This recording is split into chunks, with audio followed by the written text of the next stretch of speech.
Beach FM, locals talking to locals. Greater Wellington Regional Rep Penny Gaylor, who's been to Wellington and back already this morning. Morning, Penny. Important meetings to make sure we get to. There we are. So left home at 5:30 this morning, so just back actually, having fit in another couple of things to talk about some local issues with staff.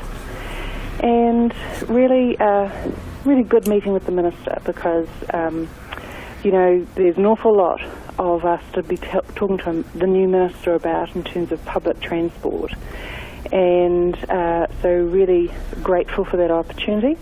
And certainly we've got a government that is wanting to invest in public transport.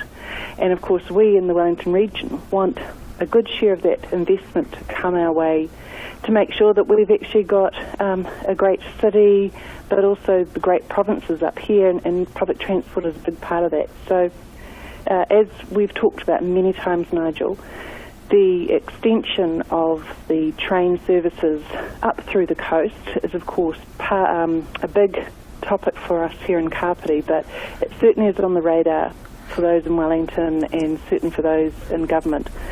So as part of the bid that Regional Council puts into the Minister is absolutely including the train service that's extending first and foremost by, as I've talked about, particularly last week I talked about it, where the idea is to buy 15 new train units for the Wairarapa, a whole new service there, and 2 of the same type of train sets to provide a service, a permanent solution to a service here for Otaki and North.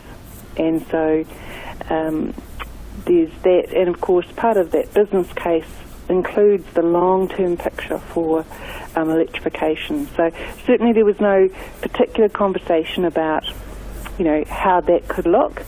It was primarily a conversation today about the transition, the significant transition that's happening right around the Wellington region now for the bus services, but also then the Minister going into talking about that bigger picture from the government's perspective about public transport.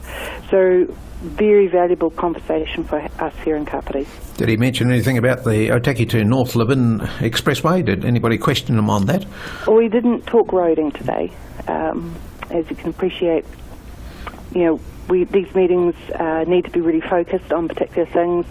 He was coming to us to find out about how the transition's going to be going for the bus services, because it's an absolutely huge transformation. We've got whole new providers, new companies around the region providing new services. In various places we have new routes, we have new timetables, we have new kinds of buses coming on. So, in 5 years' time, for example, around about that mark, there will be potentially Wellington will have the most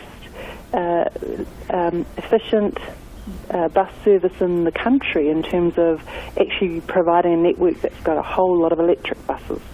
So some really amazing changes, but incredibly complex. And it was really good for our most senior staff person to present to the Minister and explain how we've got everything lined up, and dates and just all the machinery that is going on behind the scenes, so that people know, where we're at on it all. So on the Kapiti coast here, do we get electric user buses? Is that what we're going to be getting, user bus? So yes, the user bus that's based in Palmerston North. So there's a real mix of pure electric, and then of course I'm not sure about exactly the kind of specific motor of those, I'm sorry, but the emission stuff for Kapiti, for example, the emissions that the new buses will be putting out will be something like a 25% plus reduction. So, imagine for those who are walking, biking just around the streets of a city, or a community like we are here, when you're around buses and behind buses, when all that sort of stuff is changing, it just completely changes, the experience for people around a bus, buses going past, all that sort of thing. So, huge changes. So Great positive changes. When's the snapper card coming in for us? So this is all part of the ongoing transformation coming through, and we've staged something about 18 days to go for the Wairarapa when their changes will be going live.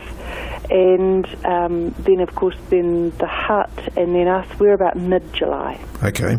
Yeah. So it'll be well publicised before then, how to get them and how to use them, etc. Yes, so that's part of, we talked about this, I think, a couple of weeks ago when I said that, because you can't do it too soon because, it's going to be confusing for people, of course it's going to be. So, it's about trying to project about when is the perfect time to kind of load people with this new information, because you just do not want to create confusion around, what am I using today? Where am I supposed to be? Sure. Where's this bus stop taking me? Yeah. And no talk of extending these gold card hours? I mean, it's 9 till 3 around about now, thereabouts. Any extension on those hours at all for gold card users? And so the funding for that subsidy is completely central government. Though I understand in Auckland where there is very treasured longer hours for that use, it's actually subsidised by the big Auckland City Council. So as a regional council has certainly not added into our budgets that subsidy, but that's a central government decision. Yes. At least we know that it can be assured of actually continuing with the coalition government, given that Winston Peters is in there. Yes. I just can never understand, you get on a unit to go to Wellington in the afternoon, 4 o'clock from Waikanae. You're the only one that gets on and you've got to pay for it, but you think, well, why? Because, I've got a gold card and it's not going to cost them any more to run me down there without any charge. It just seems ridiculous, to be quite honest. Yeah. All right. The age we live in. Yeah, it is indeed.